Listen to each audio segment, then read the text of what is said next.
सल्लल्लाहु अला हबीबिही मुहम्मदिन व अलैहि वसल्लम।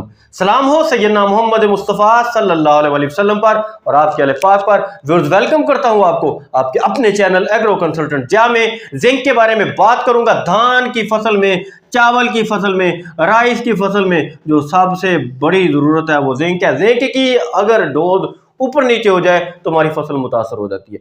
जिंक कौन सा इस्तेमाल करना है, कितना इस्तेमाल करना है, आज इसके बारे में बात करूंगा। जिंक हमेशा फोलियर इस्तेमाल करना है, जो स्प्रे करने के लिए रिकमेंड किया जाता है वो वाला जिंक इस्तेमाल करना है। 33% जिंक इस्तेमाल नहीं करना, 21% जिंक इस्तेमाल नहीं करना, किसी भी तरह का दानेदार जिंक इस्तेमाल नहीं करना। आज मेरी बात दोबारा दोहरा रहा हूं, नए व्यूअर्स भी सुन लें।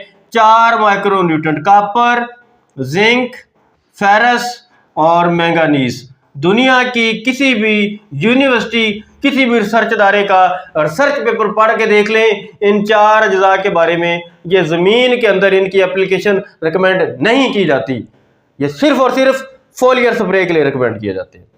अब इनमें से जिंक है तो क्या पाकिस्तान में फोलियर ग्रेड का जिंक अवेलेबल है? जी, सबसे पहले मैं बात करूंगा लिबरल जिंक की।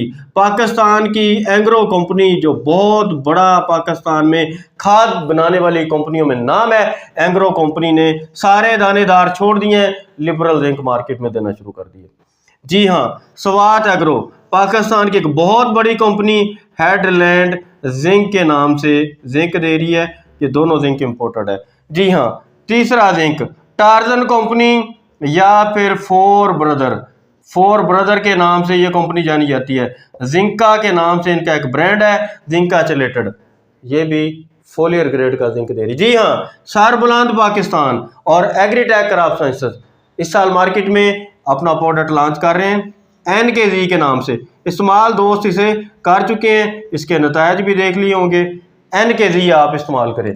ये सारे फोलियर ग्रेड के जिंक हैं, किसी एक कंपनी की बात नहीं कर रहा, बड़े बड़े नाम हैं जो मैंने यहाँ पर डिस्कस किए हैं। स्वात एग्रो इंटरनेशनल लेवल का प्रोडक्ट दे रहा है, लिबरल जिंक एग्रो का इंटरनेशनल लेवल का प्रोडक्ट है, NKZ सरबुलंद पाकिस्तान का इंटरनेशनल लेवल का प्रोडक्ट है, नैनो पोटाशियम नाइट्रेट भी इसमें इजाफी है। टार्जन फोर ब्रदर, इनका 3 प्लेटफॉर्म है, 4B भी है, टार्जन भी है और ऑरेंज प्रोटेक्शन के नाम से भी इनका सेंटर है। तो ये सारी कंपनियां फोलियर जिंक दे रही हैं। मैं अकेला फोलियर जिंक की बात नहीं कर रहा, पूरी दुनिया के अदारे, रिसर्च के अदारे इसी जिंक की बात। और ये कितना कितना देना है? 150 ग्राम, 150 ग्राम, 500 ग्राम, ये 150 से 500 ग्राम तक आपने अपने फील्ड पे स्प्रे करना है। आपकी फसल की जिंक की जरूरत पूरी हो जाएगी। अगर कहीं कमी नजर आए तो स्प्रे दोहरा सकते हैं। स्प्रे कब करना है? 15 से लेकर 18 दिन की फसल पर, धान पर, चावल में आपने जिंक का फोलियर ग्रेड का स्प्रे करना है। और तैयार कर लें कि आपने दानेदार जिंक किसी भी तरह का इस्तेमाल नहीं करना। आपको पता है कि ये कंपनियां दानेदार जिंक क्यों बनाती हैं? रिसर्च इनकी होती नहीं है। इंपोर्टर जो चीज़ ला के देता है, कहता है भाई ये लेनी है तो ले लो, ये तो अपनी ला लो। फिर इनके पास पड़ा होता है वही थैलों में, बोरों में, वही 21%, 33%। ये फिर बेचारे मजबूरन वो उठा लेते हैं, पैक करते हैं, भेज देते हैं। ये इस तरह के इंटरनेशनल लेवल के प्रोडक्ट हर बंदे को नहीं मिलते हैं, और जो अच्छी कंपनीज हैं वो यही दे रही हैं। मैंने सारी अच्छी कंपनी का डिस्कस किया है, कोई भी लोकल इस तरह की नथु पथु कंपनी नहीं है जिनका मैंने जिक्र किया हो।